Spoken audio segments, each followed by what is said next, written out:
Hello and welcome back to Physics Lab at Appalachian State. Today we're looking at Hooke's Law. Now Hooke's Law examines the relationship between the restoring force of a spring and the displacement of a spring. So what I want to do today is sort of take a look at our apparatus. First of all, we have a spring. Now this spring, you have to be very careful not to stretch it beyond its elastic limit. That means don't stretch it past the point at which it won't return to its unstretched state. So we're going to have to be careful about how much mass we put on the spring. Now for activity 3, I'm going to need to use this force sensor. So I already have it up here. But even though we're not using the force sensor in activities 1 and 2, we're still going to use it as a hanger for the spring. And so what Hooke's Law says, that as you displace a spring, that spring is going to have a restoring force that is proportional to the displacement. Now the restoring force, according to Newton's third law, is equal to the force that I'm applying to the spring. So whatever force I pull on the spring with, it's pulling back with a restoring force. And so as I displace this spring from its equilibrium position, as the displacement increases, then that restoring force also increases in magnitude. And so Hooke's Law says that F, the restoring force, is equal to negative K times X, and X is the displacement. The negative sign is there to let you know that the restoring force is going in the opposite direction of the displacement of the spring. And so this is a proportionality equation, and you can see that F is proportional to X by this constant, negative K. And K is called the spring constant. And so you can imagine if the spring is really stiff, it's going to have a high value of K. So for a large force, you won't get a very big displacement because K is large. But if K is small, you'll get a very large displacement for that exact same force. So the easier it is to stretch a spring, the smaller its K value. And K depends on what the spring is made of. It depends on the radius of the turns. It depends on several different factors. So I'll put this on there. This spring has a certain K, spring constant. And the way we'll discover that is by examining the relationship between force and displacement. You can see it's a linear equation, and the slope of that equation gives you information about the spring constant. So if we have data that relates to force and displacement, we can plot that against each other and discover K. So I want to put a hanger on this spring, and then using a meter stick I can determine what the equilibrium position is. And actually this spring, see how the coils are all touching each other? That's because the spring cannot be any tighter. The spring actually would have a higher displacement if the thickness of those coils was smaller. So to start off with, I really want to get a little bit of separation between the coils.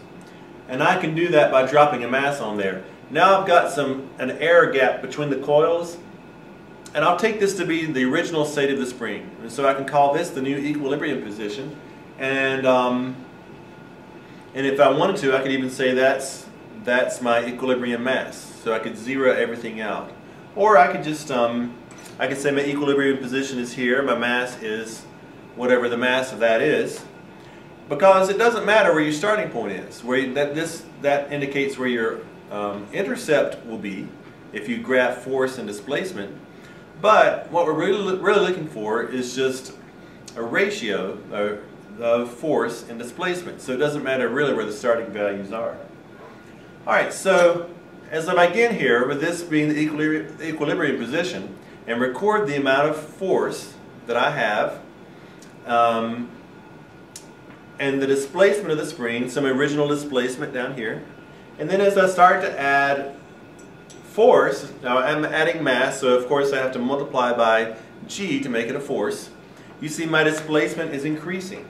And I'm going to put up to 300 grams on this spring in order to keep it within its elastic limit. but for each item of force that I add, and I get force by multiplying mass, the mass I'm placing on here by gravity, and then looking at the corresponding displacement, I can plot that against each other, and voila! From the slope of my graph, I can get, if I'm graphing in Excel or Logger Pro, I can get the spring constant, K. So that's one way to get K. We'll explore another way to get K in Activity 3. Now Activity 2 says, let's take an unknown mass. This looks like a 200 gram mass, but it has the number 37 on it. This 37 doesn't correspond to the mass. It's just the number of this random slotted mass. And so here's this. If we know what K is, and we've already determined K experimentally in Activity 1, if we know what K is, then we should be able to put an unknown mass on here, observe its displacement, and knowing K, knowing the displacement, determine the weight of this mass, and therefore its mass, the mass itself, by determining mass from weight. Remember, weight is mass times gravity. So from that, we can, if we have a spring with a known K, we can determine a known mass. That's Activity 2. Finally, in Activity 3, we will determine K, the spring constant, a second way. This is a dynamic situation. I have a 200 gram mass.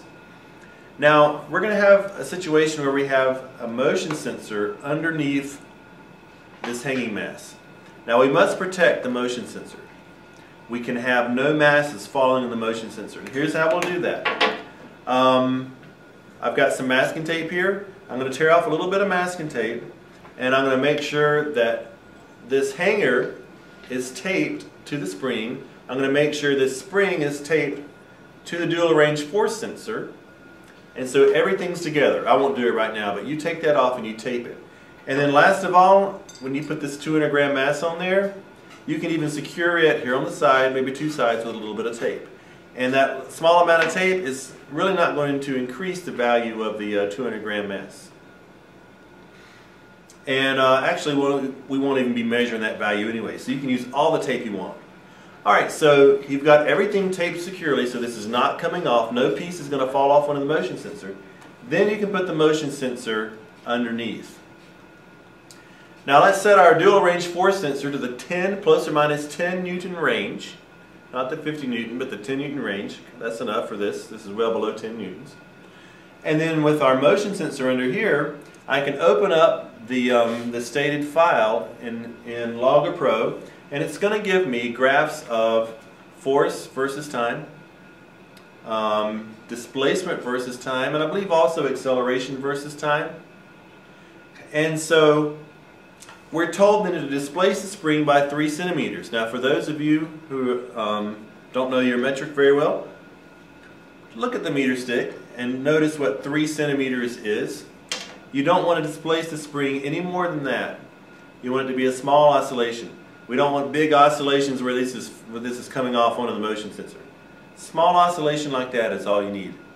Alright, so once that's going, take your data. You should get a force versus time and a position versus time, and you'll see that it's sinusoidal in nature. And then you're asked to make a prediction of what our force versus displacement would look for that oscillating mass. And then, once you determine that, then use Hooke's law.